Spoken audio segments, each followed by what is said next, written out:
Fala galera, beleza? O Matheus aqui do canal Bullmaster BR e neste vídeo eu vim fazer uma pequena confissão. Confissão do que, Matheus? Confissão de que eu não acredito muito em política. Espera aí que eu vou tentar explicar isso pra vocês. Eu não acredito em relação a mudanças, ou pelo menos não em mudanças radicais. Eu estava vendo um vídeo lá do Kim Kataguiri, eu até comentei lá no vídeo dele, ele falando da possibilidade do impeachment de Lula.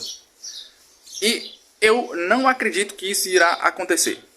Uma das razões que ele disse lá no vídeo que a gente precisa de uma movimentação popular muito grande e inclusive com passeatas aí, manifestações às ruas. Só que, como eu falei, isso aí não vai acontecer. Quem é que vai ter coragem de fazer manifestações depois do 8 de janeiro? Eu não teria coragem e nem recomendo ninguém fazer. Por motivos que você já sabe. Além disso, o que eu acho também da política é que a política é muito difícil de tentar mudar alguma coisa, porque são muitos jogos de interesses e esses interesses eles não são combatíveis somente com opiniões ou somente com repugnação. Então, neste sentido, eu de fato sou cético na política. Eu acho que não vai mudar muita coisa. Agora, o que acontece? Ainda assim, inclusive aqui eu falo muitas coisas sobre políticas, muitas críticas.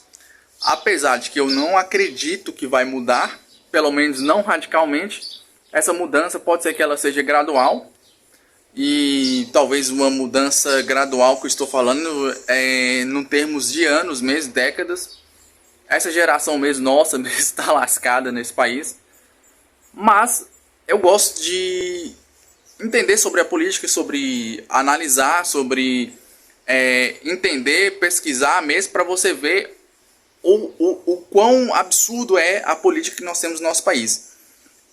E ainda assim, mesmo eu não acreditando, mesmo eu sendo cético na mudança da política, eu recomendo você fazer exatamente o que eu faço, que é ficar por dentro. Porque você vai perceber o quão absurdo é essa política que é feita no nosso país. E talvez, claro, que com o tempo, pode ser que exista um raio de esperança, uma luz no fim do túnel. É isso que eu acredito que de fato vai acontecer.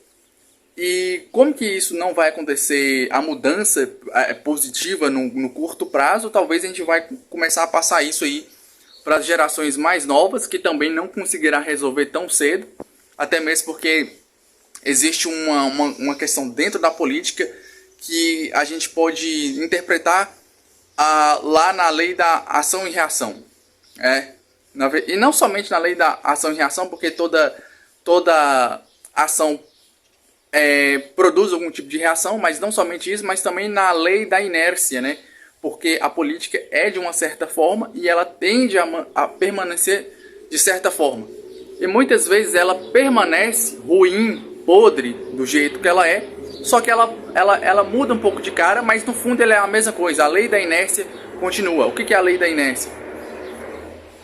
Falando sobre física, um corpo em movimento tende a permanecer em movimento, ou um corpo em repouso tende a permanecer em repouso, ou seja, tende a permanecer no estado que se encontra, a não ser que uma força externa atue sobre ela.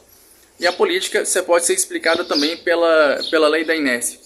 A política, do jeito que ela é, com esses acordos com o Centrão, com compra de votos, com toda essa maracutaia que existe na política, ela acontece há muitos anos no Brasil e ela não vai mudar porque ela está num estado de inércia.